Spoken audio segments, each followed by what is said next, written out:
Hey there, everybody. Some of these Keith Gordon episodes, we ran into a little technical issues. Bear with us and enjoy the rest of the content. And without further ado, cue the music.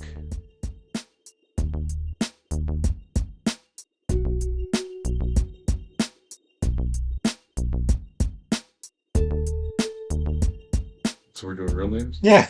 Hello, I'm Jason. Hey, I'm Jules. And? We doing filmographies. We doing filmographies.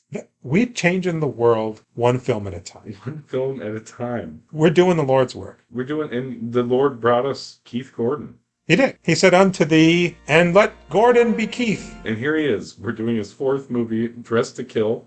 Brian DePalma film from 1980. His fourth movie, his second DePalma. His first real DePalma. Some of the trivia for this movie attributed Brian De Palma's mother encouraging him to film, his father cheating on her, which was the story for The storyline for home movies. Yeah. If that's true, that's insane. This movie is Psycho, the movie Psycho. Brian De Palma is doing Hitchcock. Yeah, I think even Ebert in his review was like, it's a great thriller, but it's a kind of a clumsy movie. Okay, I'm going to give you the synopsis.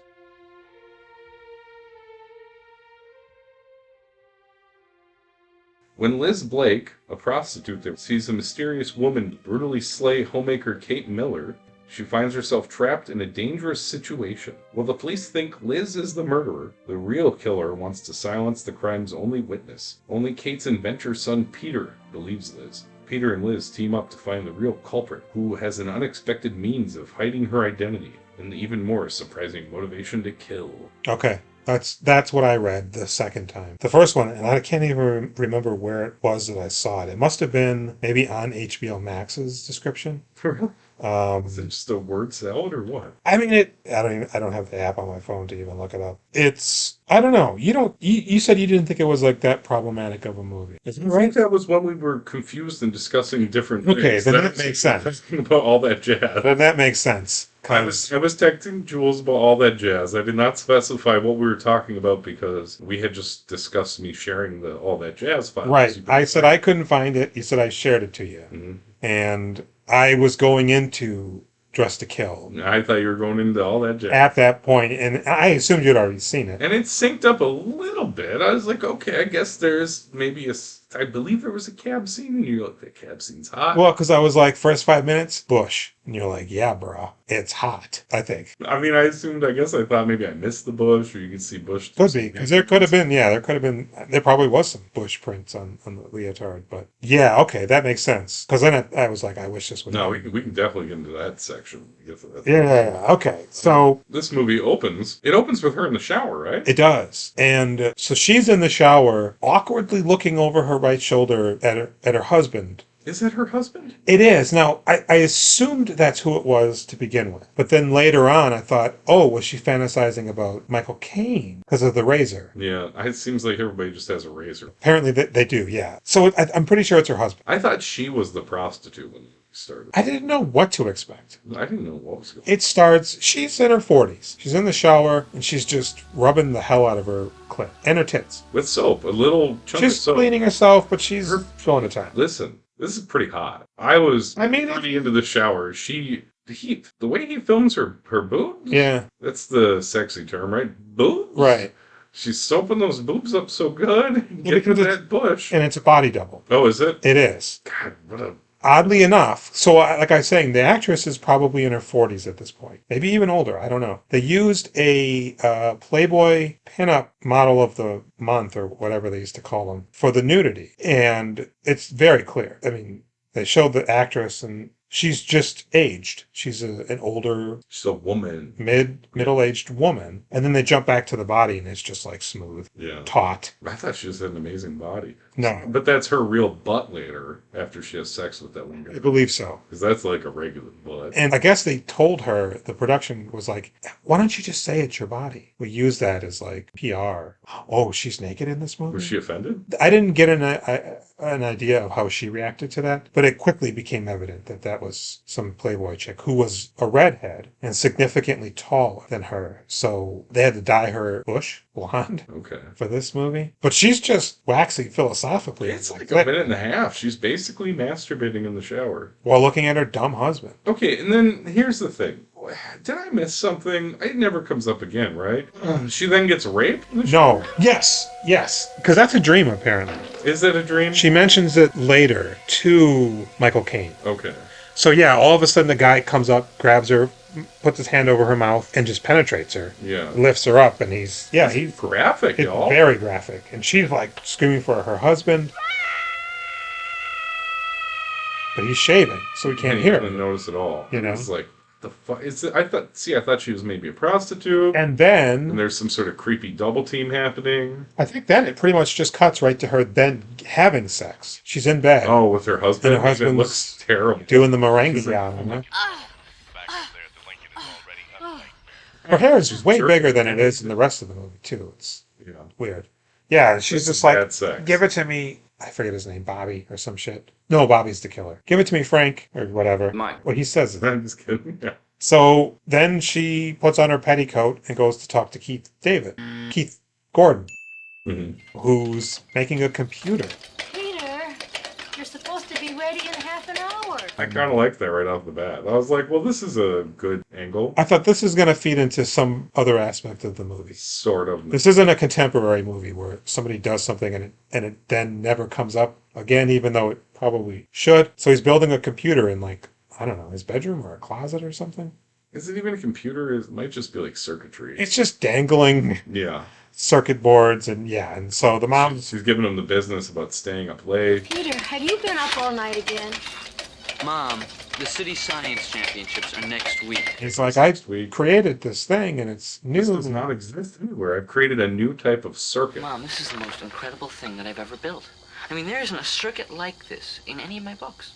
I've invented it. And she says, well, what are you going to call it? Everybody knows that when you invent or discover something, you get to name The it. Gordo. Well, to Peter, of course. She's like, Grandmom's going to be very disappointed. But it's all right. I'll explain. You're working on your Peter. so yeah, she goes to see Michael Caine, all dressed in white, and basically is He like, gave me one of his wham bang specials this morning, and I'm mad at him. no, please, go on. That's some good Michael Caine. Thanks.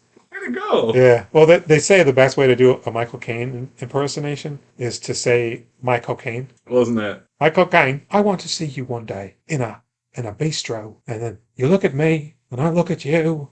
I'm kind of doing a Barry Gibb. Don't you ever talk to me like that again! You know the Bee Gees. Anyways, she's like, Do you find me attractive? he's like, of course. She's like, Would you want to sleep with me? she's like, Yes. and she's like, well, why don't you? Cause I'm a doctor, and I love my wife. Sleeping with you isn't worth jeopardizing my And marriage. she's like, oh, well, then I guess I'm just gonna go to the museum and try to have anonymous sex. And he has no wife. No, absolutely That not. picture that he looks at, it implies that he's looking at a picture of his wife on the desk, right? But it's a little mirror. No, do we see that then, or is that? That's later on. You see that. No, we see it later. So she goes to the museum. Apparently, all of this movie was shot in New York, except the interior scene from the museum was shot in a museum in Philadelphia, and you can even see the logo for the museum. But so she's at the museum, and she's looking at some weird painting of a person's face. It's not that weird. It's disturbing. It's not. It's like a nice painting of a lady. It's fine. It's whatever. Yeah. And she's got gloves on, like isotoner. Yeah, I was gloves or asking something. Jenny why she doesn't wear gloves. And Why would you? I don't know. Why do because my fingers get cold. Apparently, when you're in a museum, I mean, it makes sense. So she's writing in her book, like, get turkey was one of the things she Yeah. wrote, which I guess she came up with. Think about what you're writing. Or get turkey. Get turkey. But Bill's always saying, I'll use get turkey. And she takes off her glove at one point, her left glove, to reveal her bulbous engagement ring. Well, it's because that guy sits down next to her, and she like looks over at him. Mm-hmm. She's like, "Oh, why is this guy sitting next to me? You better pay attention." Yep. He's not paying attention to me. Yep. That's fine. I'm not interested in you anyways. Let me get my wedding ring out so that you know that I don't need you. And then it becomes cat and mouse. And some of it suggests she showed that to him to basically be like, I'm married, so a one night fling will be easier to pull off because I'm not looking for anything. What? That's what you think? That's what I read in some breakdown. My opinion would be it's to say, I don't need you, but also Taken. it's a chat. Well, no, I think it's more of like a challenge. Oh, okay. Oh, you didn't find me attractive before? Well, I'm married, so you can't have me. Mm-hmm. And I'm surprised because he looks like he's casing the joint. Looks like a real creep. He's wearing sunglasses inside. He's a real Peter Bogdanovich. You don't even see his face. No, you don't. He's got shades on. He's tanned. He's taking notes. Everybody's fucking taking notes in art. It's like, what do you... I don't know, man. Look it up on the internet. So he vanishes, right? He drops her glove. He goes into another room. Yeah, and she drops her glove. Doesn't notice it the first time. And she's looking at him through the doorway to the other room. And then he looks at her and she like looks away. This is the dullest shit ever. I will say that this first chunk of the movie... Mm-hmm. I think it's 9 minutes long, this scene. Is it? No dialogue. I would never have watched the rest of this movie if it weren't for this podcast. I was so bored. I thought it was laughably terrible. I don't think that lady's a good actress. I didn't like any of this movie so far. Except for Keith Gordon and his circuitry. Yeah, and the horny opening. The horny opening only because it made me a little horny. Honestly, and Keith Gordon, yeah, I think he's got the best scenes. I really like the scene at the police precinct later. I'm not trying to. So she gets up and she pursues this guy, right, in the museum. And he looks like a Columbo villain. Yeah, I mean, he looks like a bad guy. Right? So, and he's giving chase. As soon as she enters the room, he's in the next room and looks back. And then she goes, but he's gone now. And then, oh, now he's back there, right? And then she actually goes back through the room she was in, where she dropped her glove, and must literally walk over it. Yeah.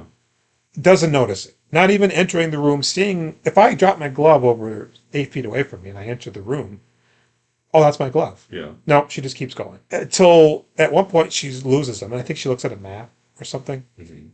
And then he comes up with the glove on. Yep, on his hand and touches her with it. Because, of course, sure. her delicate isotoners will fit his gorilla mitts.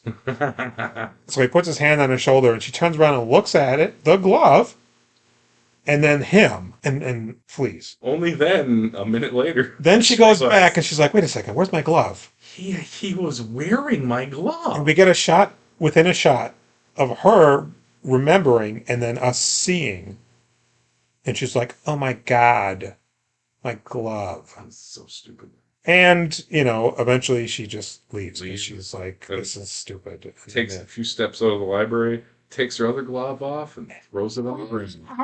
Not even in the garbage. But yes, you only have one glove. Get rid of the second one. Put it in your pocket. Put it in your purse. Throw it in a garbage can. Who is this woman? Trash person. She is a trash person. So she should know about trash cans, right? You know what I'm saying? Yeah. A real regular old Oscar the Grouch. And then she looks up and sees old creepy. Yep. Looking out her out the window. Does he have the glove? He's dangling. He's dangling. Yeah, she doesn't really see him. She just sees the glove dangling, and then he reveals himself. He's like, I'm going to commit a murder for Columbo, but if you got a minute. So she goes over to the cab, and he just grabs her and yanks her in and starts making out with her. She's like, oh, thank you so much. And he's all over her neck and her face, and she's like moaning, and the cab driver from MTV is looking in the rear view like, what is going on? I like this. Isn't that Jim Friedlander, the cabbie? Yeah. And she notices him, and she's like flushed and verklempt, but she goes right back into it. She's super into it, man. And then the guy goes down on her. Yeah. Reveals her. That panty slide off with like one finger. Pretty good. Puts it on the cab. You thought this is pretty hot. I did. It's good. I mean, it's a regular old 70s porno fantasy. It'd be gross in real life. Yeah, do a cab. Well, this guy you don't know, which then does come back to bite her in the tuchus. While she's going to the cab, she passes the killer. You see a split second of the killer. Was that right? Yes, because the killer's got a specific thing going on that... We'll get to. Yeah, I don't even feel like comfortable pointing it out, but there's something where you're like, the lady doesn't look quite right. That is interesting. Pass her. I completely missed that. So then they pull up to a building, and I guess there's a building. I guguess they've been fucking all night. She's supposed to be at home with her family, right? She calls. You would assume. Home. Well, so they get out of the cab, go up to the thing, And then it jumps a few hours into the future. Where she's getting out of the bed. I think you see the clock, what time it is, but I don't recall what it is. It's a nice clock. For a second, I was like, is she at home? Is this Yeah. a Keith Gordon invention? Yeah. No. Nope. It's a really cool futuristic clock. In a real fancy apartment. Yeah. I mean, there's like a nice painting on the wall. A painting on the wall. And the guy's just fucking out. Yeah, why is this guy so dead asleep? She gets up. They must have been fucking a lot, dude. Big time. Yeah. She probably pegged him. And he's just... I don't think... really? In 1980? Yeah. So she's like, I better get out of here. Just gotta write the nice note. Well, so she's got her slip on, and then she gets her dress on, and then she's like, wait a second. Where are my undies? Yeah, they're in the cab. And then we get a flashback to the cab. Oh my God, Judah Freelander. Even though she goes back into the bedroom, she fails to grab her ring. Yeah. So she goes out to the... Why would you take the ring off for sex? I don't know. I mean, I don't wear a ring. I don't really know. Because she's fingering him. Yeah, I just want to get all that shit. I don't wear jewelry at all. Yeah. I have a hard time even wearing a watch, to be honest. I don't know what a ring would feel like, but I imagine it probably wouldn't be that big of a deal to leave on during sex. Also, doesn't it seem like an awfully... Do you think that's the ring from her first husband? Because that seems like a pretty lavish ring for her current husband to have bought. I get the impression he's not like poor, but he's just some guy. Yeah, he's like a working dude. He's got a wife beater on, I think, when she calls He him. really doesn't. He's very much a nothing in this movie. So she calls home first. Husband picks it up. Hello? Who is this? Right, like that's what you do. Oh, I guess I better not. How am I going to explain where I am? Right. I Did she work? don't think she does anything. And so I thought maybe it was to plant a seed of suspicion in his mind. Like, maybe it's a man calling for my wife. I thought she maybe wanted to call just to say hi to Keith. Maybe. It's hard to really establish what the fuck is going on. So she then pulls out a notepad and decides to leave a nice note to whomever this guy is. Thanks for the wonderful afternoon. She writes one and she's like, oh, I don't know. It implies that maybe they'll meet again. That's too straightforward. So she's like, I loved our afternoon. The second note she writes. Yeah, and then she starts rummaging through his shit. Mm-hmm. Finds his gym ID or something. Yeah. Gets his name, John Waterman or something. Oh, what a great name, John Waterman. Can I point out a note that I have here? Sure. She got a thick neck. Oh, do she? Did you notice that she got a thick neck? I didn't. She's got a thick neck. Uh-huh. You know what that means. Eats a lot of meat. She fucks up sweaters. Just wears them out. Was it this girl I used to work with, Alethea? She'd say I got a thick neck because I eat too much pork. Shouldn't eat pork. You got a thick neck. Huh. I mean, that's not a good story. No. You know, sometimes it'll come out of your mouth and it's like, that was not a story. I mean, it happened and you relate it. Yeah, she did say it to me quite a few times. Yeah. So she's leaving these notes. She's rummaging through his things, and what does she find? A note from the Oh doctor. God, I forgot about this. Holy shit! Like lab results. Now, first off, it just basically says, John Waterman, you've got a venereal disease. It's gonorrhea, it's syphilis or something. And it's like a note from like a physician or something, right? I think it's from the public health office stating you have this, and I think you have to inform partners of that. Okay. I get that. So it says you have a venereal disease? Exclamation point. What? Who's at the office typing up, oh God, another venereal disease? You know what? I'm going to go exclamation point on this one. And so she has a heart attack. I mean, not literally, but she shits bricks. That's the problem. Right? And it's funny because I said to Callie, like, she doesn't know this guy. No. Before all of this, right? And sure enough, it turns out she got a VD now. This pre-AIDS, man, so he's just dead. It's right around there. It's right around there. It's still making the rounds, but probably not in the general populace. Yeah. I think the government is still just administering it to the gay community at this point. Nice. I think I think you like very much have to have anal sex to contract it, is what I've heard for mostly. Well, it's a transfusion of blood, so it's not 100% possible. It's more probable because of the way the tearing tissues fissure, and just bleeding dicks. And vaginas are generally not bleeding down there. Oh. Well, so anyways, I'm assuming it was unprotected, and he probably came inside of her for sure, numerous times. I'm assuming at least twice. Considering how hard he's sleeping, he rallied for round 2, and that just took it all away from him. So she leaves and gets into the elevator. My ring. And you're right. Now, it's so stupid, right? Because she gets into the elevator before she realizes the ring's missing. And she's pushing the button to go to the ground floor like 85 times. Well, no, doesn't she only start pressing the buttons a lot when she realizes she doesn't have the ring? No. No? I'm pretty sure she gets in and it's like ground floor, ground floor, ground floor. I just. Elevators, they're notorious for their buttons only working if you press them 8 times. Then she remembers. And I guess she's never been in an elevator before. Right. Because it's still going down, but she starts pressing the floor to go back up. I know. She's a time traveler. Like, It goes down, then it goes up. like if that's how elevators worked, nobody would get anywhere. You're riding it down, a guy gets in, oh, I'm going up to 12. I guess I'm going up to 12. So then she's on the 7th floor, I think, and on the 5th floor, a young mother and her young child get in. And young like, girl. just stares her down. She pegs her right off the bat. She's like, that's a walk of shame. Yeah. And old thick neck over here is Just- taking stranger loads. Yep. Now, before she gets into the elevator, we do see Oh yeah, through the fire door. Yeah. Barely. And it goes away and then it comes back and she's gone, I think. I don't know, something. It's ominous though. It's good and creepy. Yeah. So she's like, well, I got to go up now because it goes down to the lobby and then it's going up. And then as soon as it opens on 7, she's confronted by a mysterious woman.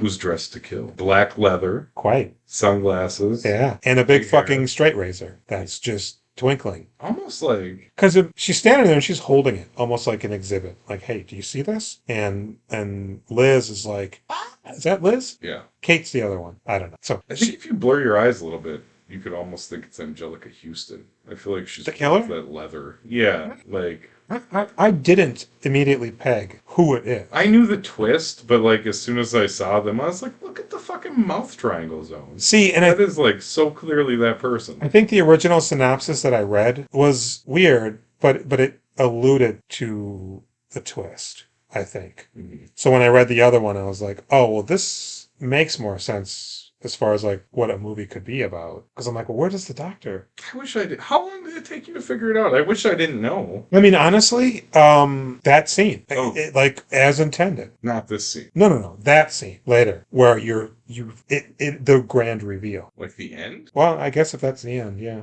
Okay, you tell me when we get there, because I'm not really sure. It's the scene where they reveal who the killer is. And that's the scene where I'm like, oh, sure. That took you that long? I'm assuming they were the killer the whole time, right? Yeah. It wasn't like a body double or something. No. They did a really good job, I thought. They hit it really good too, like when they get thunked to the ground. Because you see Cab drawer. a pretty good shot of this person numerous times. Yeah. And yeah, I was like, I don't know. Well, sunglasses, hair, black. I mean, it's, Decent amount of pancake Cake up? as well. Cake up. get that kick up on the face. So she's like, puts her hands up. And man, that fucking razor Right just through the started hand. slicing. Right through the hand. Now, me, and I had this immediate reaction, I would have lunged that bitch as soon as she razored my hands. Yeah. Instead, Liz, just keeps backing into a corner. Eyeballs. Stick your fingernails through people's eyeballs. Right, kick Jenny and I talk about this shit all the time. the fucking crotch. Yeah. Better yet, thrust kick directly into a kneecap. Crack it the other way. Yeah. That's good. That's going to drop somebody in a second. You know what? I definitely want to put fingers in eyes. Mhm. That's like a big thing for me. Yeah. I'm very much willing to bite somebody's neck as hard as I can. I'm ready to go, man. That's something other than backing into a corner asking not to be killed. Yeah. I mean, they've already cut the shit out of your hands for no reason. This is not good. You think they're going to be like, oh, Well, this there person- is a reason. for Liz, there's no reason. This is just a person. She Yeah. doesn't know. Yeah. Right? They've already cut the fuck out of your hands, though. Hmm. So clearly, begging for your life is not going to work. Yeah. You think they're going to be like, oh, you don't want to die. My mistake. I thought you were a whore, and I needed to rid the world of you. But Yeah. So she just slices and dices this woman, and blood's flying everywhere. Fuck, dude. And then they cut out of the elevator, and the woman we're going to be with for the rest of the movie Yes. is with that man. Yes. Her trick. Which I didn't see that when they were talking. No, I didn't get that. She's dressed like a schoolgirl. I mean, it was clear that she was the prostitute they were talking about in the synopses after the other lady is being murdered. Right. I knew her name, so I saw her and I said, "Oh, that's." But she's talking to the guy about like stock tips and shit. You know what? I'm gonna give my broker a little call. Yeah. And he seems like he knows her, sort of. Yeah. It's the impression that I got. So the elevator opens and reveals Liz. Well, no, the guy looks in the elevator and fucking books it. Right, that's what I mean. The elevator opens and Liz is there, and he goes, he does like a Scooby-Doo, Yeah. starts running and kicking up dust, and then eventually actually starts to move. And I'm going to say Kate. I don't remember the character's name. So Liz is like reaching for Kate, covered in blood. You don't see the killer in the elevator with her. She's back to the buttons, Yeah. obfuscated by the closing door as well. And Liz is like, oh my God, and she's Reaching for her. slow motion reaching in, Yeah. and the door is slow motion closing. And you see the razor ready to go to slash. And the killer is about to, really probably cut off her entire arm. Is the way it is presented. like the wolf head in Mononoke getting many drivers on. Right. Yeah. And then at this last moment, Kate looks up at the mirror. And sees the extra person in there with the razor. Yeah. And Lady. That's pretty much what she gets out of it. draws back. Somehow the lady drops, the killer drops the razor. Yeah. Oh, and it bounces out the door. She picks it up. grabs it. And the door closes. And then The cleaning lady. I don't think she was. You think she worked? She Listen, had a cart that you would have for groceries and ran into the, I'm pretty sure. Yeah. Like, those little 2-wheel carts. I do recognize that she was wearing a maid-like, not even like a maid-like suit, but like an apron over a dress. But it looked like she had one. It wasn't like a maid cart. yeah. It was like one of those grocery carts that older people have, the wire. And No, I know, yeah. And so she runs into her apartment and Kate's like, oh no, it's not what it looks like. First off, it doesn't look like you just murdered this person. I mean, kind of. She's gripping that razor like she's ready to slash somebody else. Right, but she's not in Get the your elevator. hands all over that bloody razor. The woman's and in fact, because she's bending over at this point, it's highly improbable that the woman could see anything other than this woman bent over and an elevator closing. Her body's got to be blocking Liz's dying body. So she freaks, runs downstairs, and runs past the elevator door, slamming on Liz's hand because for some reason, I guess she still reached out after it got to the ground floor. Remember that? Yeah, I know I do. I was just thinking about why that hand would she. I mean, I don't know. Did she get her neck cut like within there? He slashed her carotid. She should be.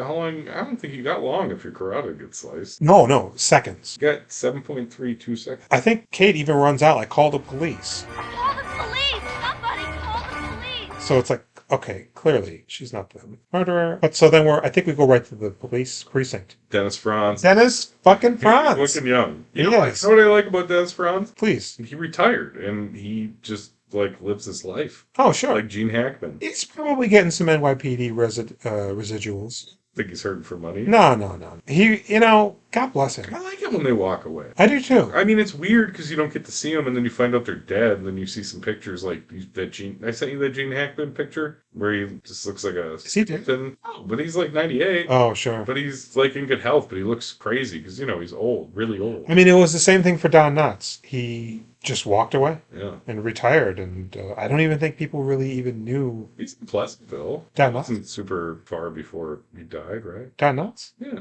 Oh, I don't know. Can't talk like that here. You're in, Oh, narrator in Pleasantville. I guess I don't even know what Pleasantville is. It's the movie where Reese Witherspoon and Tobey Maguire end up back in the black and white time. Don Knotts is like the mysterious. Really? Is he in it or is he just the narrator? I think he's in it a little bit. Interesting. I would never have seen that movie, Pleasantville's pretty good. if you say so. Well, so then we got a 70s Dennis Franz, Yeah. who looks like The a 70s. 90s Dennis Franz. I mean, he's like thinner. He's got more of a comb over instead of just letting it ride. Mhm. He actually looks quite a bit like my dad. I wonder if my dad Oh. was aping that look, like the ugly mustache. Definitely see why he landed on NYPD Blue. Yeah. I mean, that's like it's Oh, audition Ben tape, Sipowicz, yeah. basically. So we see the lady that witnessed what she thought was Kate killing her Mhm. there with her husband. Kate's there, and Keith Gordon is there. Mhm. Oh, I'm sorry. Before this, we see Michael Caine in his office checking his messages. Oh, and he's got the And he gets the message from Bobby. This is Bobby. You didn't want to see me anymore. So I'm going to have a little session with your machine. Is there any transgender talk during this phone call, or is it another one? Oh, Doctor, I'm so Abby, I'm a girl inside this man's body. I thought Bobby was a man, like Crazy Joe Davola from Seinfeld. Yeah. He just sounds monotone and Yeah. cold. But I thought Bobby was a man at this point. Mhm. But he's like, yeah, they're like, I stole your razor Borrowed your razor. and I'm going to kill someone. Not frame you. I'm just going to use your razor to do it. In honor of you not being able to help me, I think. Right. Now, I guess it's slightly foreshadowing. Mm-hmm. But when because then Michael Caine goes to talk to Dennis Franz, he doesn't give up Bobby. No. And is a little standoffish. Doesn't want to divulge his patients, but he also gets offended when Dennis Franz is like, Hey, could she have met one of these nuts at your office? I mean, some kind of weirdo she could have turned on that might have followed her? The term we use, Detective Marino, is not weirdo, but a person suffering from emotional dysfunction and a problem of maladaptation. And they never come to my office. and so he's like, well, it'd be nice if you could help me. You're not going to, so I guess fuck off. And then he goes to talk to Kate, which, God, I don't know if that's her name. Well, no, because Liz is the wife, or the murder victim, I'm pretty sure. Oh, no, Liz is the prostitute. Kate is, yeah, you're right. So he goes to talk to Liz. Listeners, pretend like we've been saying the different names this whole time. Go back and re-listen to this and pretend whenever I said Liz, I meant Kate. And whenever I said Kate, I meant Liz. There you go. Incepted. Yeah, so he's like, Tell me, how did you happen to be in that building that Mrs. Miller was killed in? and she's like, I was visiting a friend. so then he's like, Ah, look, Miss Blake, let's face it, you're a whore, huh? and I'm pretty sure I can pin this murder on you. She's like, Fuck you. and he goes, You're gonna save me a lot of trouble by finding this Ted from out of town and getting him in town and downtown and in here to sign a statement as to exactly what he saw and when he saw it. I'm giving you 48 hours. and she's like, How the hell am I supposed to know where he is? the whole time that he's questioning Michael Caine, Keith Gordon has been listening. He's got a listening device because he's an inventor. Very much, I like this angle a lot. it's like the conversation with Gene Hackman. Get the hell out of here. I loved it. I loved the framing of it, where both Keith and Michael Caine are in focus, even though he's in the next room over his shoulder. He does do some nice camera. They do the same thing to Michael Caine when over his shoulder you see Liz. I mean, it's a shitty movie, but there's some really interesting. I don't necessarily feel like I feel like it is a straight up sack of shit until she gets killed. And I feel like it's pretty much the real movie begins after she's murdered. I don't know. Like, Keith. So the Dennis Franz comes out and he's like, I'm sorry about your mother. Your dad's coming. And he's like, No, he's not my father. My father was killed in Vietnam. Michael Caine, And he shakes- talks to Keith too, right? yeah, he gives him his business card. He's like, come and see me on any time. I'll charge you, of course. He doesn't say that. So that's how Keith knows where Michael Caine's office is. And he gets it into his noggin. I'm going to go, based on Dennis Franz's insinuations, I'm going to go to Michael Caine's office and try to find the killer. Knock, knock, I'm smarter than everybody else in this movie. Yeah. So Liz goes to call her escort service to be like, hey, that guy I was with, can you give me his information to call him? And what do you mean? Like, yeah, call him. No, I'm not in trouble. No, I had a great time. Of course, she doesn't want to talk to the 60-year-old. Right. Well, and then like the escort service is probably like, we're not going to have you cut us out. Oh, sure. Of Yeah, the that's a deal. really good point. Right. Or harass this guy or blackmail him. Or I'm sure there's a litany of things that, It's weird she would even ask. Yeah. very much so. So she's like, well, when's he going to be back? She'd be like, 2 weeks. And she's like, well, fudge.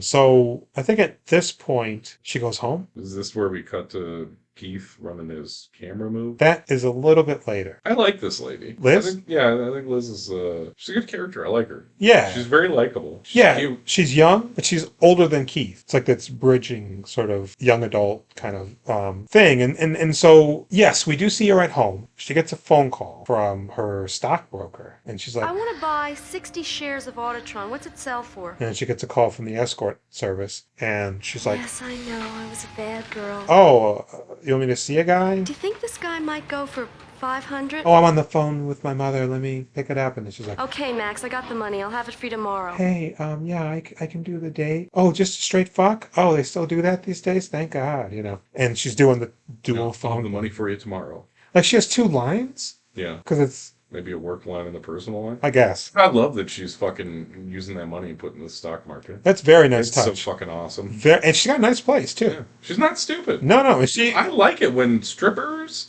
and sex workers are banking that money and working on a plan. Or doing the thing that they always say they're doing, but very seldom are actually doing. I really hate seeing people squander money. Yeah. I often think about being a waiter and everybody's making, $400 a night and then they go, drink most of it. It's like, I used to have like a 20-year-old valet guy, and he was like, "Oh, I'm getting a Beamer," and why? Yeah. You're like, Now's the not the insurance time. alone is going to be your patron. So, anyways, so she goes out to a date with this guy, and she even says Do you think you could put together a coffee break and a hot lunch for tomorrow? she needs $1,000 because the stocks are like $900. I need $1,000 for my mother's operation. I mean, doesn't the Keith Gordon scene have to take place before this? Because she's in danger as of now. True. It must be. So maybe during the daylight, Keith He goes Gordon there. is taking his motor bike. What is that thing? A scooter? It's a moped. He heads to the doctor's office. He scouts it first and takes down times to figure out how long it takes. I was wondering what he was doing. Jenny and I talked about this too. He said So he's watching the average amount of time so that he can set up the camera. Not the average, the quickest. Okay. Because it's like 14 seconds, 12 seconds, and he finds the shortest one. 8:55. Yeah, 8:55. Good eye. Yeah. You are watching these. Yeah. And then, I mean, it's so that his camera takes a picture, I assume, every 8 seconds? 4 seconds. Oh, sure. Okay. So you get 2 shots of each person. Right. And so then he builds a box on the back of his moped. Yeah, it's great. That the camera can go through, and he sets it up and he makes sure it's just right, and then he sets it on and then he goes to get some lunch or something. Yeah. So she turns her trick, and then it's funny because she goes to the guy's door and she's like, Cleveland? and he's like, excuse me? And he's like kind of weird. Room 331. You're the guy from Cleveland, right? But I think it's because he's surprised how good looking she is. Well, hi. I'm Liz from the escort service.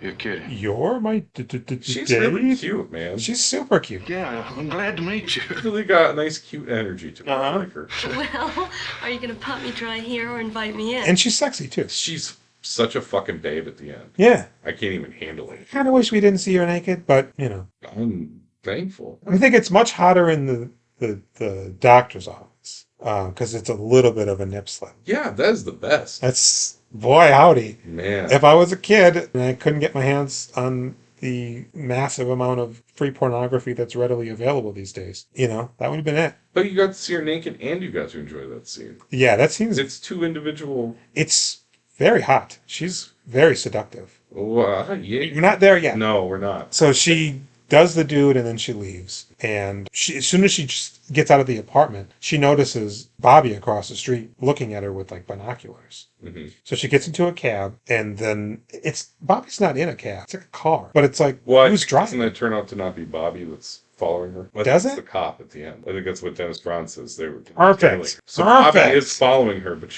We don't see Bobby. aggressively chasing. It's perfect. Exactly. That makes sense because she's in an unmarked squad car then. Fucking A. So the cab driver is like a young, hot dude. I mean, for the time. True. And she's like, What's the going rate on running lights?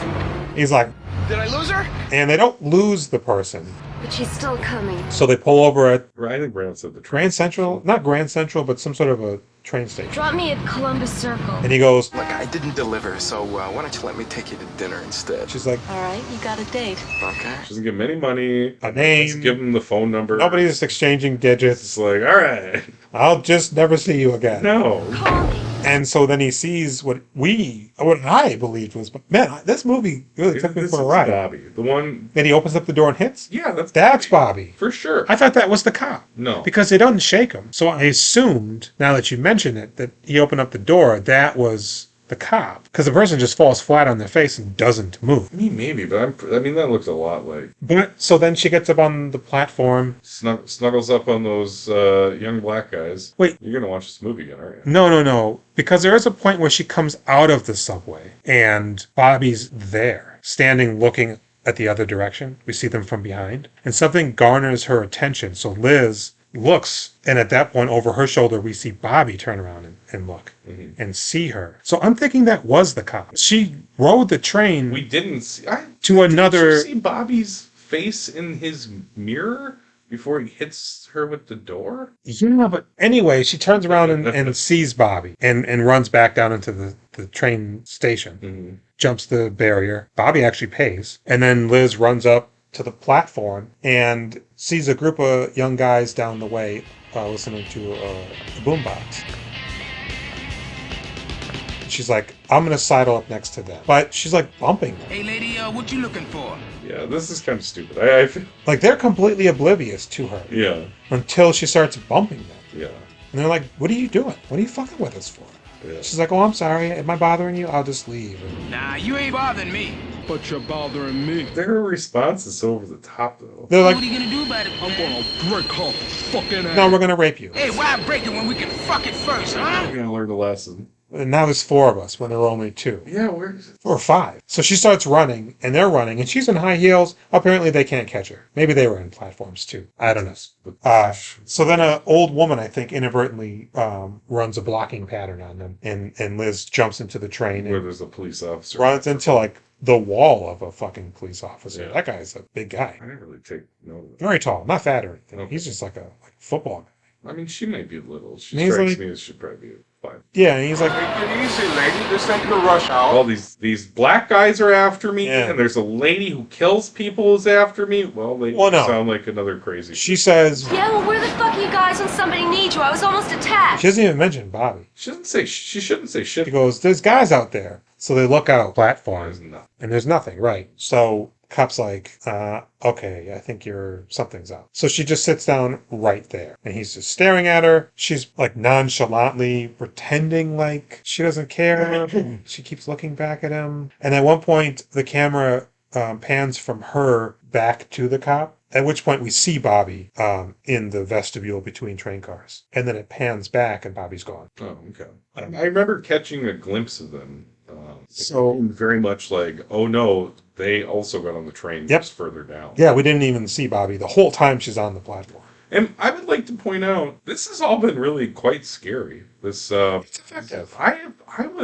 It was intense. I was frightened. I mean, honestly, having heard how New York was in the 70s and 80s, I mean, I guess I'm not surprised that those guys just would suddenly, not like them specifically, but that if there were what I guess were like, I don't know, not street toughs, but just guys around, that I guess a sexual assault is possible. Yeah, I mean, it was the people. It was not as big of a I mean, deal. there's a cop riding on the train. Muggings were definitely I mean, the Joker. Yeah. Right? He kills those Wall Street guys, and that's in the 70s, right?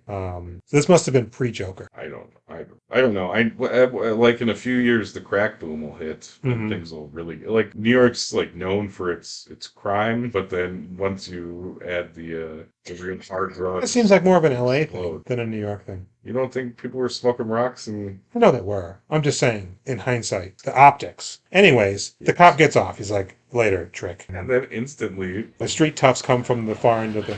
That's the girl! better go get her. And the door closes. Even though, I mean, if she would have thought fast, she could have got out, but Yeah. she hesitates. So she starts moving down the train. Deeper down the train. No Bobby at this point. No. Until she gets to the final car, or She's in the compartment between the two. Yep. That's dark. You're Yep. not supposed to do you're not supposed to ride in there. For some reason, go between cars while it's in motion. I think you can, in theory, fall. It's not meant to be traveled yet. Well, but that's what I mean. And I've seen this in movies. People just go car to car. And it's like, for sure. why the fuck would you do that? To get away from like the homeless guy masturbating and shitting all over the place. Yes, if a gang of guys are Yeah. gonna rape you, you know. So she gets into that compartment. Yep. And we immediately see the razor. Bobby has a real flair for showing that razor. Yeah. The guys are like, This girl. I don't want nothing to do with that. Yeah, that's interesting. And they back off.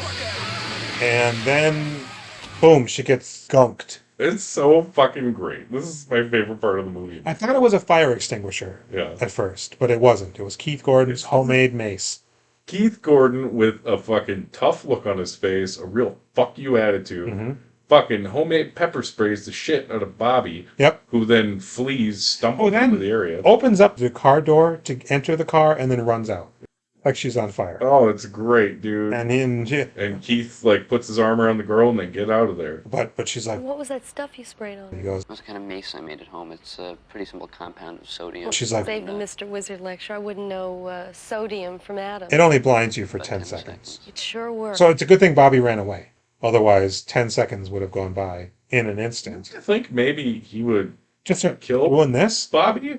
I would think Bobby would just start flailing blindly. Yeah, but I mean, if you're startled enough. I think Keith, if you have a weapon to blind the bad person that killed your mom, well, why don't you also have a weapon to kill them? If you have the guts to confront a homicidal, what we assume is a homicidal maniac, Yeah. in a very confined space, yeah, you stab him. Why shoot him? Prolong this? Makes no It's sense. down right now. Make a taser. How about that? Yeah, but he's a teenager. True. Oh, was he like 17 probably? I'd assume. So then they go back to her apartment. Gonna sleep on the couch. It's funny because they're just chit-chatting. And she goes, you want some more Coke? And I was like, they doing Coke? Yeah. No, it's a Coca-Cola. Coca-Cola. She's like, hey, what do you think about this painting? I bought it. I'm hoping it makes me money. I like this. He's like, oh, yeah. She's got a nice apartment. This girl fucking rules. She does rule. She's a prostitute, yes, but she seems to very much be in control. Yeah, dude. I mean, listen. Like, she's setting the fucking parameters for her date. You think you can give me 500? She's negotiating it, She's right? rad, dude. I think sex work, there can be problems with it. Being a stripper, there can be problems with it. If you have the right attitude and a plan, you can make so much money. Well, because she's get fucking hooked on meth or cocaine or heroin. Make that money, stack it. She's a high-class call girl. Yeah. She's not tricking on the streets, man. She's No. She doesn't worry about pimps or any of that shit. She's more often going to dudes who probably ejaculate in a matter of seconds. Yeah, they're dudes 50 plus that are like businessmen. Right. You know. You don't have to worry about them beating you to death, probably. No. So Keith's like, Got some pictures of that blonde from a camera I hid outside Elliot's office. Now we gotta get Elliot's appointment book, and get her name. And she's like, no. That's what the police are for. Come on, let's talk to Marino. If that doesn't work, we can try that. Right. I'll call Dennis Franz. He's my friend. Fine, you talk to Marino. I'm gonna find out the blonde's name. however, before this, Michael Caine does go to the hospital to talk to Bobby's current doctor. Yeah. Meets them in a stairwell, and they're like, I'm Dr. Levy. and the doctor's like a little weird. Yeah. Right? I thought what it was going to be was that he came on to Bobby or something. Yeah. And Bobby's the victim, right? They're like, damn it, he stole my razor, and he's killing people, and he threatened me numerous times over the phone, which he didn't, that we're aware of. No, I mean, the calls are threatening. They're not threatening to him. Now, you don't have to be a detective to figure it out. Threatening in nature to other people. But again, if these calls are real, that's evidence enough that you'd give it to the police. Now you're harboring a murderer. Yeah, you're not supposed to do this, man. And it makes sense later on, but up until this point, I'm just like, what is his deal? I'll tell you one thing that doesn't make sense. I'd love to know who does the voice acting for Bob. You shouldn't try to fuck him, Doc. Because it ain't who we think it is. No. It ain't the person it ends up being. It actually is an actor that I believe DePalma had worked with before. Kirk was.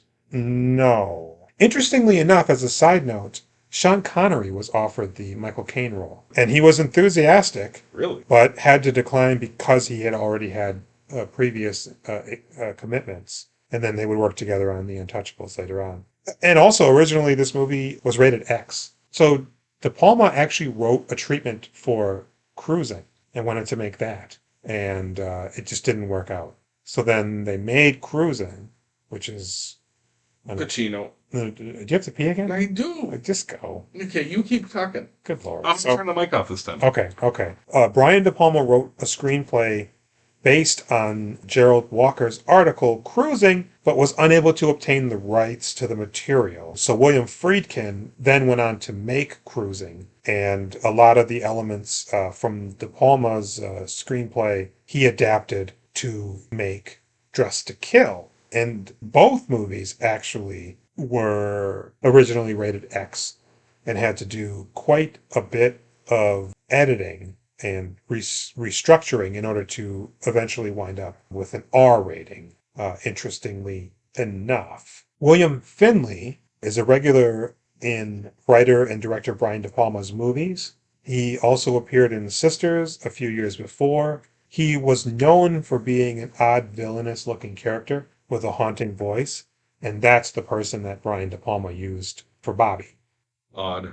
Very odd. I don't know. Oddly enough, also, Michael Caine actually was on set and acted opposite of all the other actors in scenes that he wasn't, where they would normally use either nobody or just a stand-in to read the lines for reaction shots and medium shots or whatever. Michael Caine actually sat in and read those lines so that they were acting opposite him. I guess that's I've heard of people doing that. worth noting. Real actor move. Yeah, it's a real actor's actor move. He goes, hey, this guy's a freak. And the doctor's like, well, Bobby's not here, but maybe we can call them together later. Fine, I'll be in my office until 7 in the afternoon the rest of the week. I like to be around for when my patients, He's like, very good, doctor. Very good, Dr. Elliot. The guy's like real weird. So then she goes to Dennis Franz and she's like, I know someone who has a picture of, look at the light. Look directly at the light. I was okay. No. Right. No. Try not to derail it. I just said sneeze. We're supposed to acknowledge it. Dennis Franz is like, so you know someone who saw this person? Yeah, but I can't tell you who it is. I told them I wouldn't. I just promised I wouldn't say anything. Well, maybe you can go get his book. You can't just walk into some shrink's joint and start going through his books. You need a search warrant. And that's going to fucking take time. And I'm arresting you tomorrow. Now, maybe. That wouldn't prevent a paranoid murder suspect from breaking in. Like, what? I liked it. I was like, yeah. I mean, it drives the story. It's a murder. And everything, but like, maybe I'm just thinking about reality too much. Oh, I get it. You want me to break in for you. What is this? This is 1980 New York, too. I guess. That's a pretty corrupt police force, I think. Hey, I don't want you to do anything illegal. You see Sarpico? That's true. There you go. He got shot at by other cops. I'm a police officer! Did you see Copland? Yeah, I did. Yeah, they dropped you off a roof. True that. But that was New Jersey. You stupid fuck. Yeah. Or a suburb of New Jersey. I like that Copland a lot. I do too. Boy, is that a good movie. Everybody's really good in there. Yeah. And it's a really, it's like Narc, it's like. See, I don't really like Narc. I know you don't. Anyways, Dennis Franz basically tells her, hey, listen, you break in. You can quote me on that. Yeah, I'm going to arrest you. Yeah. Go break in there, get this thing, and we'll see what we can do. You definitely are the killer, but why don't you go get that evidence that shows us who the real killer is? So it's unclear exactly what their plan is. I know, I thought there was going to be a distraction involved or something. Right, because Keith's outside with binoculars. In the rain. In the rain. It's pouring cats and dogs. Yeah. And lightning and thunder. And how very to signal her also. He's gotten up. And for what? Yeah. Right? So she is progressively seducing Michael Caine. What about some sexual assistance? What, the second or third time somebody's like, do you want to fuck me? And he's like, oh, very much so. Oh, yes. She's like, well, why don't you? I have a wife. I love her. Yep. The size of that cock in your pants. I don't think you're so married. And she's like, do you mind if I take off my coat? And she's just wearing garter, panties, and a bra. This is like the hottest shit in the world. She's fit. And black garters, black panties, black bra. Yep. It's good stuff. And he's just like, oh my God. And he's looking at himself in the mirror. He's giving himself like I think he's just like, you got it, you stud. The whole time. That's what I'm getting. You think that's why he's looking in the mirror? And like he's got some weird kink or something. I'm like not there yet. This is what you were not in retrospect. No. So that's I think he's in reality. Yeah. It's a transformation that I'm not aware of. Mm-hmm. This is where I'm fuzzy on their plan so she jumps on his desk and a little nip slip happens and she lets it happen. That's wonderful. She doesn't fuss with it. It's just a little bit of pink in the corner of the bra. Yep. We are scumbags. Absolutely. I'm all right with it. So he's like, no. And she's like, I'm going to go powder my nose. And when I come back, I hope to find your clothes right next to mine. And if not, we can just get back to the mindfuck. Like she knows where the bathroom is, apparently. Yeah. So she goes in and closes the study door and starts rifling through his shit. Digging through his lists of when people come in for the appointments, going into the Rolodex to find out, where they live. Yep. And he's collecting. And he's loosening his tie, and you're like, oh. I'm like, oh, he's going to get in on it. Yeah. Right? And does she find something? I'm not... She's found that information. She folds up Charles paper. Keith Gordon... Is this when he runs up? Does he see something that makes him run up? He sees Michael Caine undressing. He sees Michael Caine. He must see him don. So Michael Caine's Bobby. Right. I think he sees him taking his clothes off. I don't think he sees him like. And he gets closer to the window, and then he falls. But then he has the kerfluffle. It doesn't fall. I thought he was tackled. Oh, I thought he slipped in. Then I thought he got up, wrestling with someone at this point. Is what I'm thinking. Because we don't see that he's Bobby yet. Well, I think he falls, and then I think he has the fight, and you think for a second Bobby's out there. Right, because it's a blonde wig or blonde hair. It's really just like a dark woman. You can't really... I'm pretty sure they got on like a beige trench coat and like hair. Not the Bobby gear. She comes out of the thing, the lights are off, and she's like... You really are shy, aren't you? She walks to the... And she's like, maybe I scared him off. And then we see Bobby behind her. Pretty terrifying. Menacing. Off in the shadows. Waiting. Quite. And boom, again with the knife, the razor. And Keith Gordon's pounding on the window. At this point, she doesn't understand what he's saying, but he's pointing behind. Which is why I was confused, because I'm like, well, wasn't there just somebody out there wrestling with him? Right. Now he's banging on the window. And then over his shoulder, right before Bobby slices and dices, a person shoots through the window and hits Bobby in the shoulder or something. Mm-hmm. And again, I'm like, what is going on? Why? Well, who's shooting? What? As Bobby falls to the ground, the wig pops off. It's Michael Caine. It's Michael Caine. And Liz looks and she's like, oh my God. But Bobby's clearly not dead. Right. So then it jumps to the police precinct. And the doctor that he was talking to earlier, Bobby's doctor, Michael Caine, we talked to earlier, who was being weird about Bobby. Dr. Levy. He's explaining about Michael Caine. Yep, it's Dennis Franz, it's Liz, it's the doctor, and it's some woman, because we still don't know who she is. And yeah, they reveal that Dennis Franz had been having her followed this whole time. That's right. She loses her before the train station, so they don't see any of that. I didn't figure there was another blonde following you. I mean, who would? Then, after Michael Caine visited the doctor... It was the first time I saw Bobby's masculine self. So the doctor called Dennis Franz, but Dennis Franz... Was at a football game with my kids. So he didn't get the message before Liz came to see him, so that's why he sent her...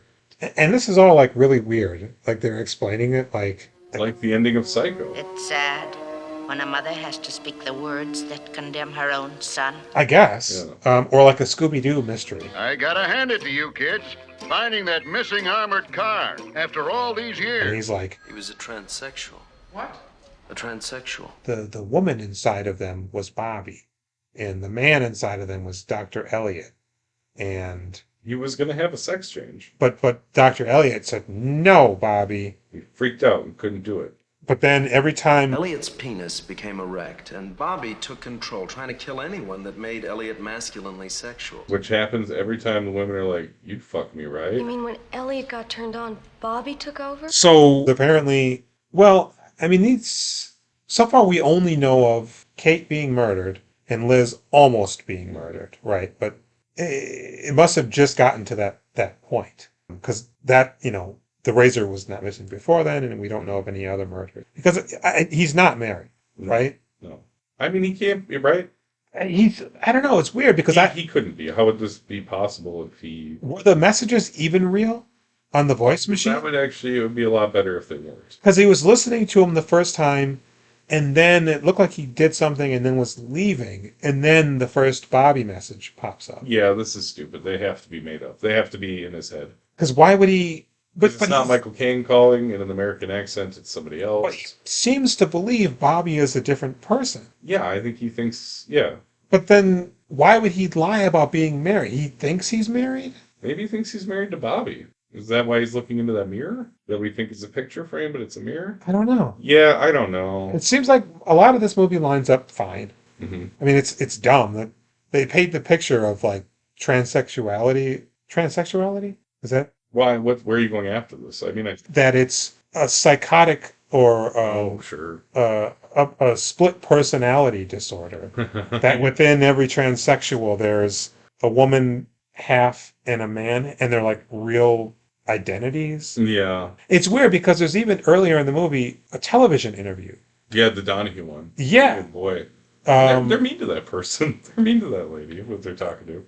I mean, all the time. Well, because Donahue said like. So you enjoyed I don't want to say normal. I guess that's a prejudicial way to put it, but. Then we get to this, and it's like they're all screwballs. I mean, he doesn't say that, but it makes it seem like, and the character very much is like a dual personality. I mean, I don't know. It's I mean, because I mean, is he? Well, I guess that's the fucking hard. That's the rub, right? Because is he even transgender, or does he have multiple personalities? Right. Does Bobby exist at all? Was he experiencing life as Bobby? Because clearly the doctor is his main thing. He's a doctor and has a practice. Yes. Is he imagining that Bobby is setting up appointments and he's, doing a session with them across from them? Then why would he have rejected the idea of getting the sex change? Yeah, this is like almost not even the transsexual thing. This is something else. This is weird. You're right. Very much like Psycho, right? Like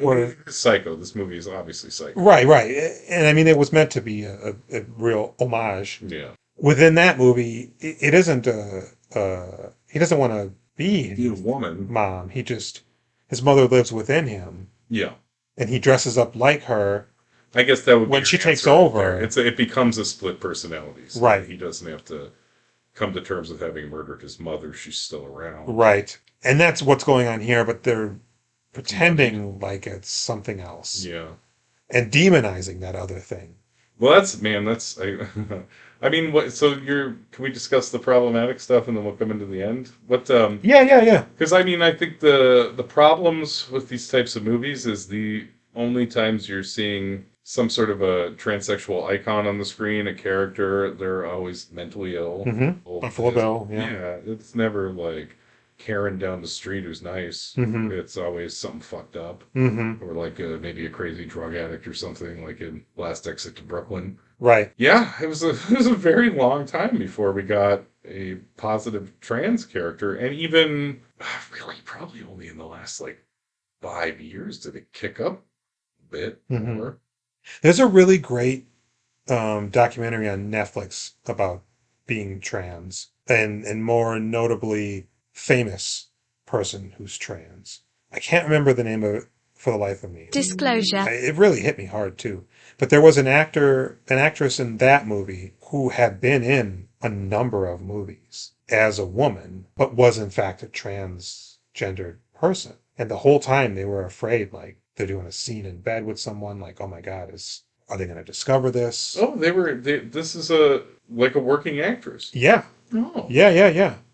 And had been in, a lot of things. When? In the 60s and the 70s. Really? Yeah. Nice. And with notable people. I think there was even a scene with, God, what's the name of the dude? And not Scatman Carruthers, but another famous older black actor. That she played his wife, and nobody knew. It was all hush. And so they had lived in fear forever. Yeah. That'd be bad. Yeah. Bad to be found out, yeah. Oh, yeah. Especially back then, man. God, I can't remember the name of that fucking movie now for the life of me. And I am going to look it up because I think it's worth disclosure. Trans lives on screen. Okay. Where a lot of the sentiment is, well, why didn't you tell us you were trans? You know what I mean? What business is it of yours? There's not at all. Right. It's a pretty remarkable, pretty hard-hitting, touching documentary. That's the type of thing that made me cry. I very rarely cry, but boy, I was on the precipice. You know what? I almost cried watching a weird video the other day. Mm-hmm. A woman had some sort of a health issue and passed out behind the wheel of her car at a red light. And slowly her car just started crossing a 6-lane intersection. Mm-hmm. And a woman that worked with her, they both were leaving at the same time and were next to each other. She looked over and saw that she was passed out on her steering wheel So she got out of her car and was running, like telling people not to hit this car while banging on the window, trying to get her out. And eventually, as they approached the adjacent intersection, they crossed over and were now in the oncoming. All these people started running up and were like stopping the car, and they broke the window with like a weight and, got her medical attention and shit. I've seen that. It's like, God damn, I'm about to break out. Yeah. Hardcore here. I don't know if I was thinking about my mom or what it was, but so anyways, this movie, much like Cruising, which again was about like a murderer in the gay community. Yeah. Serial killer. It's just like this exotic, heightened misunderstanding, and yeah, it's very gross and unfortunate. Cruising? Well, both. Okay. These movies. Yeah. All of these movies. Because you're right. It's like the only time this is ever discussed, usually in a larger mainstream movie, is, they're just a killer. And they're fucking... The trans nature of the character is what's like almost driving the psychosis. Yeah. So they say, well, what's going to happen to Michael Caine? And they're like, well, he's in Bellevue. If he ever becomes well enough to stand trial, he will. Yeah, what's with Franz's face? Does he want him to be like executed or thrown in jail? Is that why he's making that face? Okay. And he's making all sorts of crude comments. And the hands are like a stick of Devilment gum. Like, Juicy gum? It was Devilment. Juicy fruit. It was the green package. Really? Pretty sure. Okay. Hey, if I'm wrong. Oh, Juicy Fruit's yellow, right? Yeah. Yeah, it's Devilment. You're right. Which I thought was that like a play on dual. Oh, God, I'm sure it was. You know what I mean? Like, so you think, okay, that's the end of the movie. Should be. No. Now we go to Arkham Asylum. Yeah, listen, this is some real EC Comics fucking Tales from the Crypt, Haunt of Fear shit, where they pan out and all the asylum inmates are looking over the glass enclosure where the people sleep. Well, before that... What the fuck is that? Before that, did you notice the cameo? It wasn't really a cameo. I guess it was a role.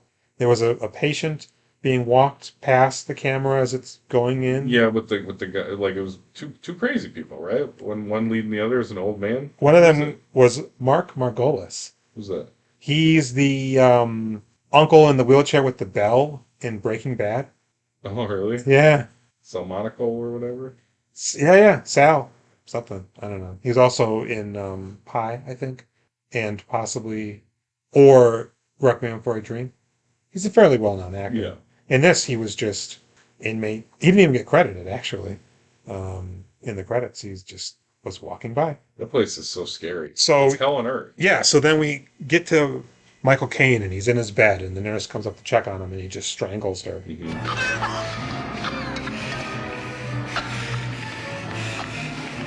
I don't think to death. I think she was supposed to be dead, but in reality, I think she would have just passed out. Yeah.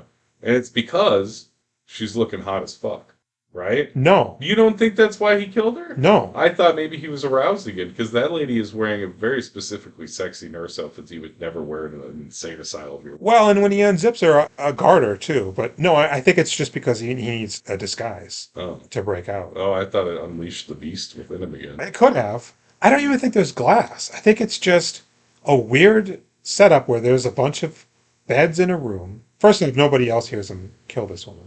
No, and apparently none of them are restrained. There's like one nurse wandering around. It's fucking insane. Because as the camera looks up, there's like a row of banister and stairwell that goes up at least 2 floors. Shoulder to shoulder, nothing but loonies. Yep. All just 12 monkeys. Watching. Yeah, I'm like, they're in bed.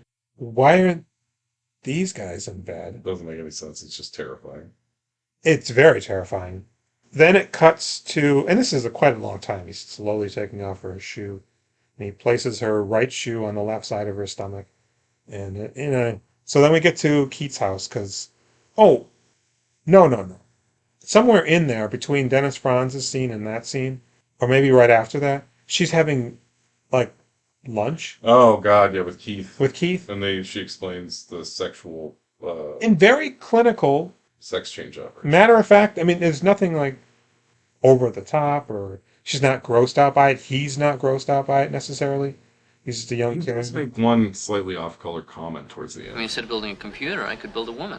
out of me. As a child would. Yeah. But then over his shoulder, at the table behind them, there's 3 older women, and one of them's horrified listening to this and discussion. she's just flummoxed. She's clutching her pearls. It's a bit much to hear at a lunch. It is, but how come none of the other 2 people at her table can hear it? Well, they got the hearing aids turned out. Maybe. I don't know why they're doing that. I mean, I think they're leaning into the hook of the movie. Is it like we need this comic relief? Oh, are you talking about the old lady or Yeah. the sex change thing in general? The sex change conversation, it seems unnecessary to really go into it, but she's doing it in a very clinical matter-of-fact way. You know.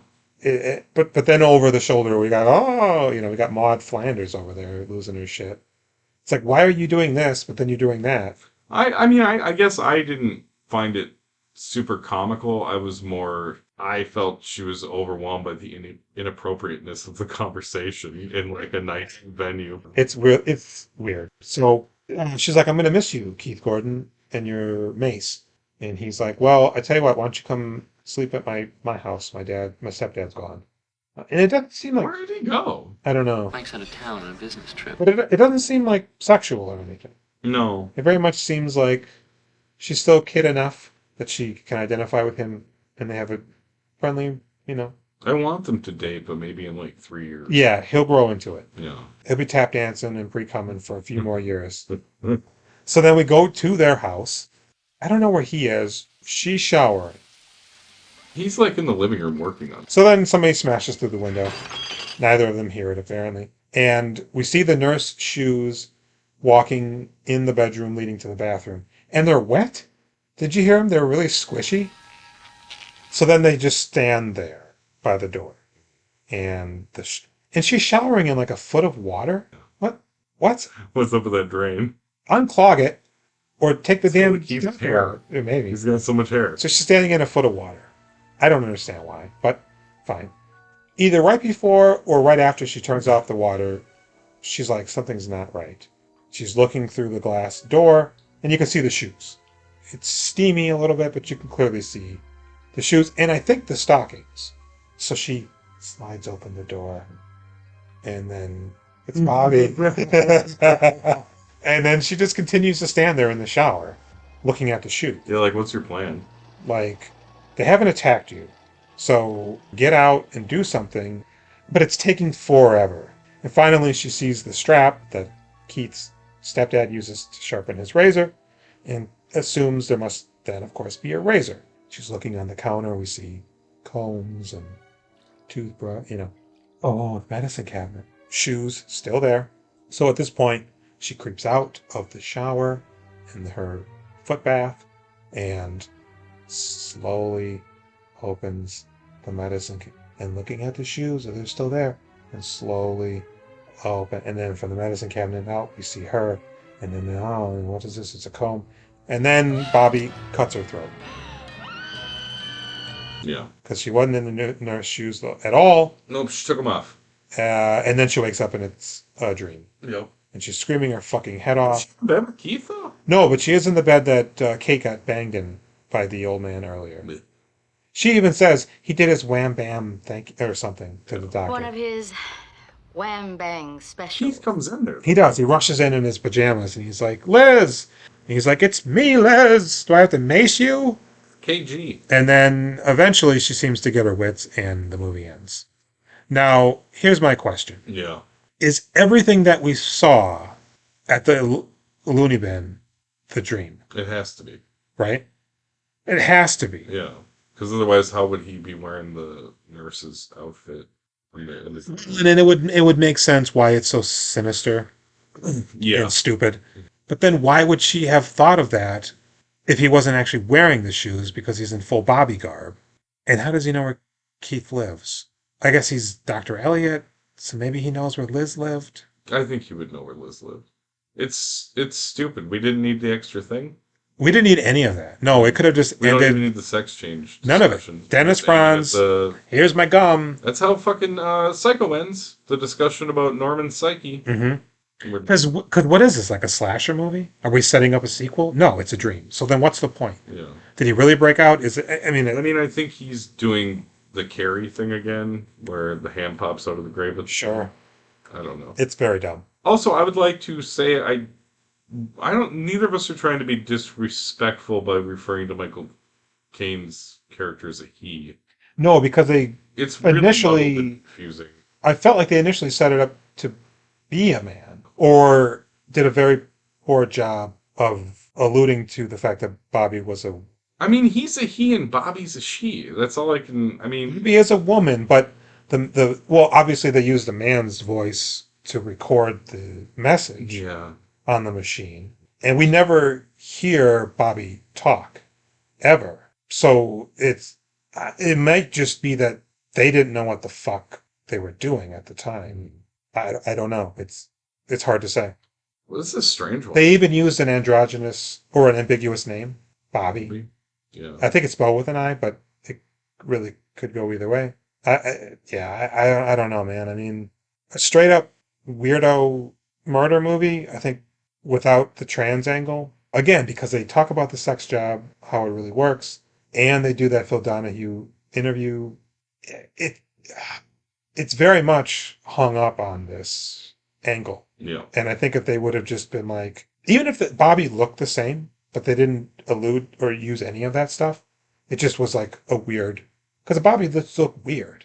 I didn't really get a necessarily, I mean, I guess more of a woman vibe than a man, but it could have just been some weird costumes that he wore. Maybe he didn't want to be disguised, so I dressed like a woman so nobody thinks I'm a man when I'm killing these people, but I'm really just crazy. But then, yeah, they do the whole sex change thing, and it's very clumsy, very poor taste.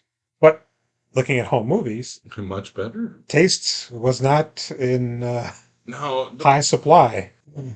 I don't really know what to say about DePalma. I was so bored during the first part of this movie, but then when it took off, I was like, okay. The middle section is very taut. Yeah. Exciting. It's cinematic. It's unexpected. Like the whole cabbie thing. I mean, that was like a nice little flourish, and it worked. Looks good. It looks good. Yeah. He's really good at, what do you call that? Where the foreground and the background are in focus at the same time. Split. Diopter. The banana shot. Really? Oh. Good one, right? Yeah, I believed you. That was straight face. I thought you were Brian DePalma for a second. That's fair. No, I was just going to say I tried to watch a De Palma movie 2 weeks ago. Which one? Body Double. Oh, is that with Melanie Griffith? Oh, no. I'm thinking of... I keep getting Dressed to Kill mixed up with If Looks Could Kill. Yeah, with Richard Grieco. Yeah. No, it's not a Palma movie. And then you said that, I'm like, oh, Body Double. That's the Richard Grieco.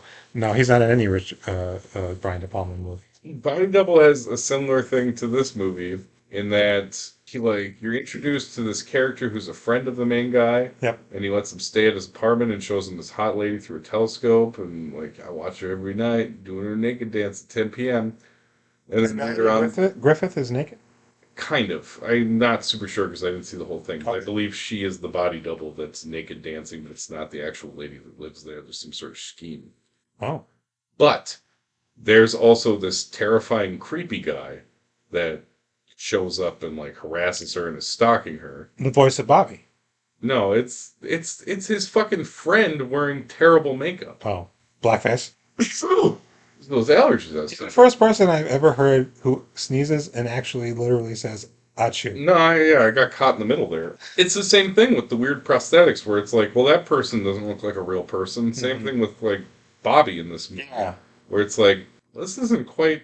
When they first show Bobby at the museum, it's only for a split second, but it's Michael Caine, so boxy shoulders, his stature there, which is what made it stand out. I think it would have changed the trajectory and plot of the movie, but I thought it would have been, thinking now, it would have been a nice touch if Keith was rifling through the footage and was nobody looks suspicious, but we see Bobby just without the glasses and the babushka and the black trench, but just as a woman, right? You just glance by it, because we don't ever see Bobby as a woman. Only in murder mode. Oh, never except apparently when she goes to see the other doctor, because he had never met Dr. Elliot until that moment. So then you got to be wondering, well, then what is Bobby like with this doctor?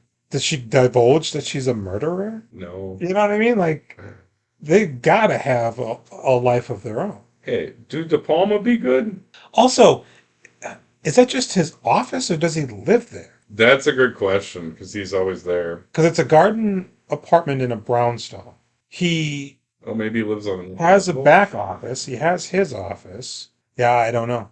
Let's do some ratings. Yeah. I will give this movie, I want to say a 5, but I want to say a 4. I'll go with a 4.5.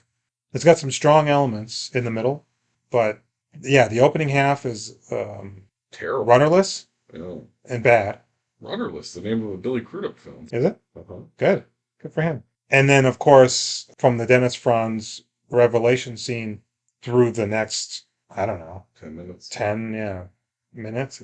It's just trash. Yeah. I would, after your takedown just a little bit there, I'll give it a 6. Okay. Because I agree, I fucking hate that first part. The end was wildly unnecessary, but I was really very thrilled. I was having a pretty good time after that lady was killed at the beginning. Yeah.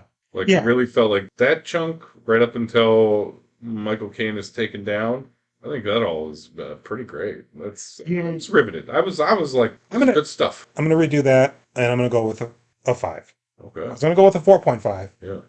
But yeah, Liz really does. Liz is electric. She really is great. Dennis Franz is great. Even Michael Caine is good. He's good. He is good. I like Michael Caine. It's not a big role, but he's present. He's there. He's likable. Mm-hmm. I liked it when he talked to Keith Gordon at the police station. Mm-hmm. That was good. You get a sense that something's going on, but you're not sure what. Yeah. And to their credit, I really didn't know what was going on until they wanted me to. So, I say that's a competent feat in and of itself. It's good. Keith Gordon, on the other hand, I'm going to give him an 8. He's good, right? He's very good. I really liked it when he maced Bobby. He's not in it as much as I had anticipated. Mm-hmm. It very much is Liz's movie. Yeah. But boy, when he's in there, he's very watchable compared to everything we've seen him in up until this point, except for Jaws 2. I thought he was pretty commanding for what little he was in and what little he had to do in Jaws 2. Yeah, he lit this one up. Nice. What did you give Keith? I didn't say it. I know. I'm saying, what did you give? What will you give Keith? You gave him an 8, huh? I did. I'd probably give. 7.5 or 8. I'm not really Mm-hmm. sure. I really enjoyed him. He really popped so hard when he maced her and came saving the day. I liked that so much. It was the best. I like it was such a surprise that he was there. She was fucking dead. Yeah. She was dead meat until we found out he was there to save her. How good is he? I was wondering, did we see, is there any point at which we saw him up and leading up to that? No. Because, was he riding his moped during the chase then? Oh, I don't know. Right? Those are good questions. It's good though. It's good.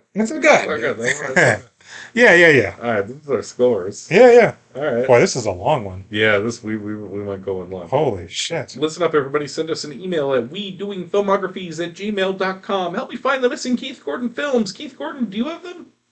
I'll give you $20. You upload them, send them to me. I'll look at them. Me and Jules will watch them. Mm-hmm. Go ahead and check us out on Instagram at wedoingfilmographies. Yep. Rate, review, wherever you listen to this. I don't know. iTunes, Stitcher, all that stuff like that. Mm-hmm. We really enjoy doing this. Jules, you enjoy doing this? I love doing it. Man, this is so much fun. It is. I used to make stuff all the time, and then once I had kids, I didn't make shit. Well, it's two birds, right? Because we're making a worthwhile Emmy-nominated podcast, and we also get to talk about movies. Yep. Nobody else wants to talk about movies with us. No, they don't. Fucking here we are, man. Yeah. And we are forced to sit through movies we wouldn't normally watch. Mm-hmm. I fucking would have turned off so many of these goddamn movies. Big time. Some of them rightfully so, but I'm glad I sat through them. Up to this point, Jaws 2 would probably be the only thing I would have actively sought out and watched. Even with Keith Gordon, with me being like, man, I really like that Keith Gordon. I remember when I was a kid, I liked Keith Gordon. I wasn't about to go watch a bunch of Keith Gordon movies. Although next week we're doing Kent State miniseries. We got a hotline. Oh, yeah. 763-634-1897. Hit us up on Instagram at We Doing Filmographies. Mm-hmm. Hit us up on Twitter, Do Filmographies. Word. Get over on YouTube. Yep. We Doing Filmographies on YouTube. Mm-hmm. Got that fucking Facebook rolling. Yeah, and we're on every podcast thing that's worthwhile. Right, you could rate, review, and like us. Mm-hmm. Send us a fucking email. Mm-hmm. At We Doing Filmographies at gmail.com. Right. We've been doing filmography. See you next week. Good night.